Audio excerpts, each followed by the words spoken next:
नमस्कार, मी सिद्धेश ताकवले. सकाळचे 9 वाजतात आणि आपण पाहताय जय महाराष्ट्र. बुलेटिनच्या सुरुवातीलाच बातमी आहे विक्रोळीमधून. विक्रोळीमध्ये सध्या पार्कसाइड परिसरामध्ये एक मोठी दुर्घटना घडलेली आहे. दरड कोसळून दोघांचा जागीच मृत्यू झालेला आहे. विक्रोळीमध्ये सध्या एक दरड कोसळलेली आहे आणि याच दरड कोसळून दोघांचा मृत्यू झालेला आहे. काही जण ढिगाऱ्याखाली अडकल्याची सुद्धा माहिती मिळते. विक्रोळीतल्या पार्कसाइड परिसरामधली ही सगळी घटना आहे.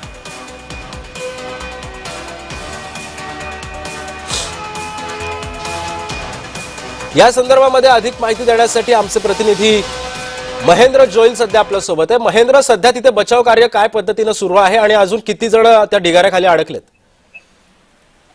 सिद्धेश, कालपासून जोरदार पाऊस पडतो, त्यामुळे विक्रोळी परिसरातील वर्षानगर भागामध्ये भूस्खलन झाले आणि यात 2 जणांची मृत्यू झाल्याची बातमी येते.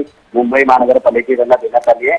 सदर ही घटना रात्री 2:30 वाजता घडली होती. मात्र अग्निशमन दल हे 5:30 वाजता तिथे पोहोचलं. डोंगराळ भाग आणि मातीचा जो दरड एका झोपडीवर पडली आणि यात एकूण 4 जण ज्याचे जखमी झाले. जखमींना राजावाडी रुग्णालयात या दरम्यान दोघांचा मृत्यू झालाय. 19 वर्षीय साधू मिश्रा आणि 50 वर्षीय सुरेश मिश्रा अशी मृतांची नावं आहेत.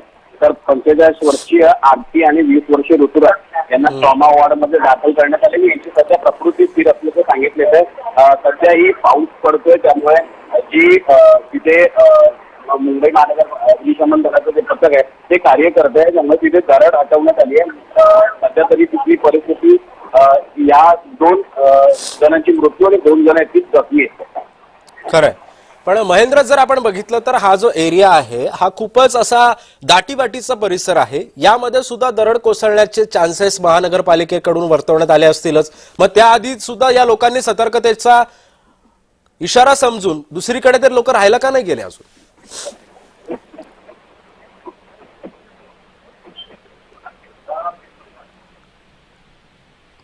काही तांत्रिक कारणामुळे महेंद्र यांचा संपर्क आपल्यासोबतचा तुटलेला आहे. त्यामुळे आपण ही पाहतोय विक्रोळीतल्या पार्कसाइड परिसरामधली ही सगळी दृश्य आहेत.